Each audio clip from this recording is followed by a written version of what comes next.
चलिए आगे बढ़ते हैं और अब बात करते हैं कोरोना संकट की, लेकिन शुरुआत एक अच्छी खबर से करते हैं। ऑक्सीजन की किल्लत से जूझ रही दिल्ली के लिए एक अच्छी खबर यह है कि डीआरडीओ के मेडिकल ऑक्सीजन प्लांट कल से एम्स और आरएमएल अस्पताल में काम करना शुरू कर देंगे। एक एक सांस के लिए छटपटाती दिल्ली के लिए ये उम्मीदों की तस्वीर है। ये डीआरडीओ के उस ऑक्सीजन प्लांट की तस्वीर है जिसमें फाइटर जेट LCA तेजस की तकनीक का इस्तेमाल किया गया है। अगले कुछ हफ्तों में डीआरडीओ ऐसे 500 ऑक्सीजन प्लांट को तैयार करने जा रहा है। शुरुआत दिल्ली से हो रही है। दिल्ली NCR में 5 प्लांट लगाने का काम 10 मई तक पूरा हो जाएगा। ये plant Delhi AIIMS, Safdarjung hospital, Lady Hardinge hospital, RML hospital और झज्जर एम्स में लगाए जाएंगे। एम्स और आरएमएल अस्पताल में कल से ऑक्सीजन प्लांट काम करना शुरू कर देंगे।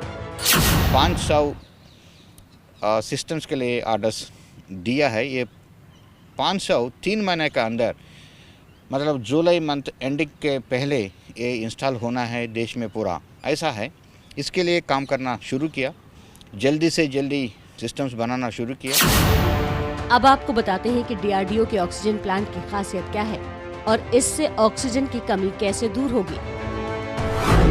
डीआरडीओ के ऑक्सीजन प्लांट्स में 1 मिनट में 1000 लीटर ऑक्सीजन का उत्पादन किया जा सकता है। इसका मतलब ये हुआ कि इस सिस्टम से एक साथ 190 मरीजों को 5 लीटर ऑक्सीजन की सप्लाई की जा सकती है। ये प्लांट एक दिन में 195 सिलेंडर को रिफिल कर सकता है। अब आपको ये भी बता दें कि डीआरडीओ ने इस संकट की घड़ी में अपनी उस तकनीक को देश के हवाले किया है जिसे LCA तेजस जैसे लड़ाकू विमानों में इस्तेमाल किया जाता है। इस तकनीक से आसमान में उड़ान भरते वक्त पायलट को ऑक्सीजन मुहैया कराई जाती है। इसी तकनीक से तैयार प्लांट्स डीआरडीओ ने लेह और उत्तर पूर्व के राज्यों में लगाया है। सभी प्लांट्स की फंडिंग PM केयर फंड से होगी। शिखा, एक तरफ दिल्ली में ऑक्सीजन की आपूर्ति के लिए कदम उठाए जा रहे हैं और काफी हद तक ये कमी खत्म भी हुई, तो वहीं दूसरी ओर दिक्कतें दूसरी तरह की बढ़ गई। अब सेना के बेस हॉस्पिटल में भी आने वाले दिनों में ऑक्सीजन की कमी की आशंका बन गई है।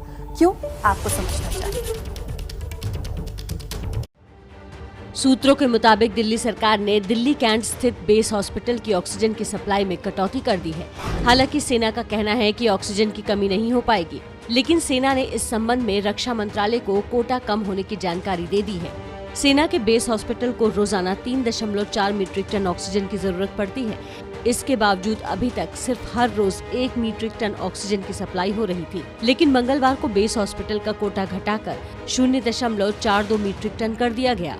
सूत्रों के मुताबिक सेना बेस हॉस्पिटल के लिए हरिद्वार के करीब एक प्लांट से भी ऑक्सीजन मंगवा रही है ताकि मरीजों के लिए ऑक्सीजन की किल्लत न हो। इस मामले पर अभी तक दिल्ली सरकार का कोई पक्ष सामने नहीं आया है। अब आपको बताते हैं कि बेस अस्पताल में ऑक्सीजन के कोटे की कमी से कितने मरीजों पर असर पड़ सकता है। सेना के दिल्ली कैंट स्थित बेस हॉस्पिटल में कुल 650 बेड हैं। इनमें से 450 पर ऑक्सीजन की सुविधा है। इसके अलावा 35 ICU बेड्स हैं। 1-2 दिन पहले ही दिल्ली के उप मुख्यमंत्री ने रक्षा मंत्री को पत्र लिखकर राजधानी में कोरोना के खिलाफ जंग में और अब बेस अस्पताल में ऑक्सीजन कोटे में कटौती की खबर से इलाज में दिक्कतें आ सकती हैं।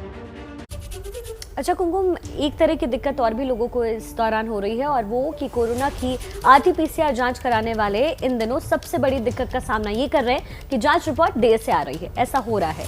अब इस मुश्किल से निजात दिलाने के लिए ICMR ने नई गाइडलाइंस जारी की है। क्या है वो गाइडलाइंस, आप देखिए।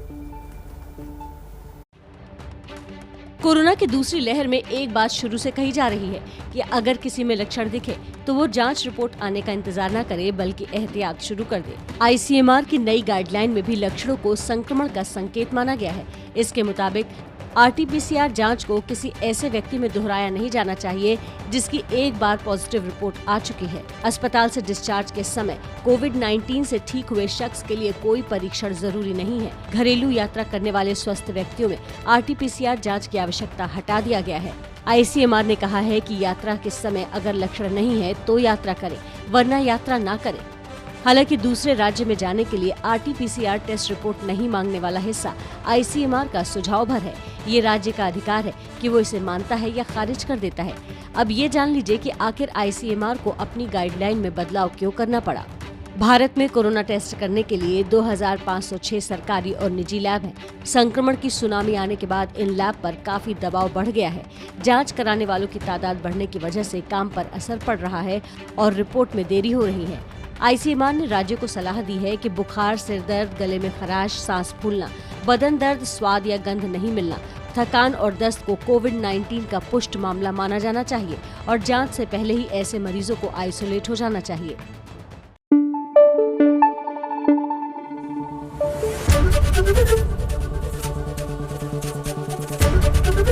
एबीपी न्यूज आपको रखे आगे।